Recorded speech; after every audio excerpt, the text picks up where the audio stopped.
Hello everyone, and this is my review for WWE NXT on July 22nd, 2015. And, you started out the night with the first appearance back in Full Sail with Finn Balor with the NXT title. Him talking up his promo and how they were setting up and basically setting up the night for him and Kevin Owens later in the show with the contract signing.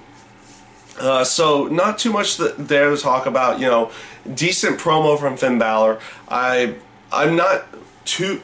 won't say he's bad on the mic. I'm just not too keen with him on the mic yet. He delivers a relatively good promo out there. But hopefully he gets better with a little bit more time as well. Up next, you had Eva Marie going up against Cassie, one of the new people. So the storyline that they've been building with Eva Marie is that she's been trying to get into NXT and wanting to show off what she can do. And in terms of the match, not the worst thing in the world. I'm not going to lie there. Wasn't the worst thing. Eva Marie at this point with her spot, she's very telegraphed. Very easy to tell when something's about to happen. It doesn't have a fluid motion yet. Hopefully it gets better with time. So we'll see everything. The entrance, relatively good. Came up with a rather decent entrance for herself to kind of depict the whole character, that kind of heelish character in there. So overall, not bad in that case. Match, kind of meh. Nothing great, but nothing overly bad. They didn't really screw up anything, but it was just very...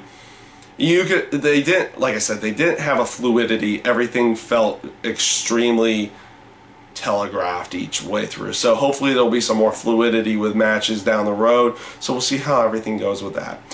You had Samoa Joe going up against what would be local competitor. Kind of a way just setting up for, because they made the announcement before the beginning of the match for Samoa Joe to go up against Rhino in a couple weeks. Hopefully next week you see like a little bit of a confrontation from them. They have been playing off that storyline for a little bit, but you see hopefully they build a little bit more into a confrontation before the actual match happens. They continue building off of what Baron Corbin had been saying. They had what I consider a really good vignette last week with Baron Corbin, and basically making him the full-on heel character. And I like the aspect that they still have him going out there and dominating the matches, and just being that guy who's like, I'm here to win, and that's all he's here for.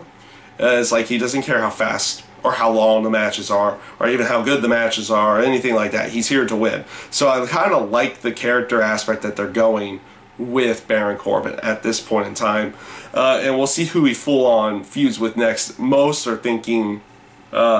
would be thinking Samoa Joe because of how that promo worked. That's what I'm thinking at this point. So we'll see where they end up going with that down the road. You had Emma and Bayley as well, kind of finishing off their feud. And kind of continuing off the whole aspect that Bayley had the hand injury and everything, and they played off of that a little bit, and even that way during the match by Emma going after the hand many a times.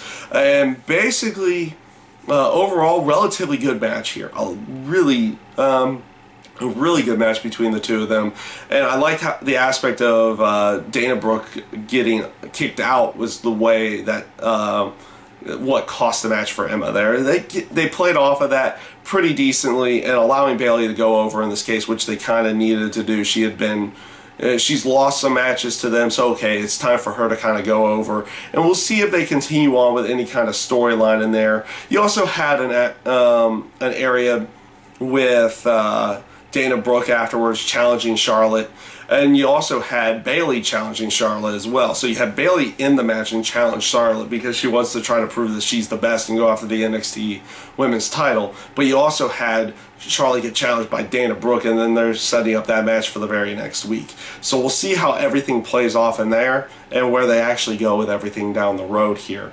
The Von Villains had a quick match themselves. Just more of a way for them to try to set up with Blake and Murphy, because you had, and I like this old kind of older way of style building matches where, okay, they're not going to have a face-to-face confrontation, so how do you work it? So you edit it to where, okay, the Von Villains had a match. Now Blake and Murphy over here are going to have a promo to kind of solidify more of the match and everything. You have bits with Alexa Bliss in there and everything like that. Relatively good promo from the both of them, from all three of them there, setting up for what will eventually be the tag team title match between the two of them. So we'll see how everything goes with that tag team title match down the road here. So this brings me to the end of the night, which was the contract signing with Finn Balor and Kevin Owens. Good promo, great promo from Kevin Owens. He's been really good on the mic the entire time. I liked the aspect that not every single time a contract signing there goes to a melee. This time it kind of needed to. I liked where they went with everything. I also liked the aspect of William Regal tries to get away and he gets knocked down, which gets knocked down by Kevin Owens in there. And Owens doesn't necessarily go over on Balor in this case, which I kind of like where they went with that. And they can play off that whole aspect of him hitting Regal as well down the road there into that potential storyline. What can they do, or what will they do, and everything like that. So relatively good promo, and I actually kind of like the brawl afterwards for the contract sign. So overall, this week's NXT I felt was pretty good. Match quality was good, and you didn't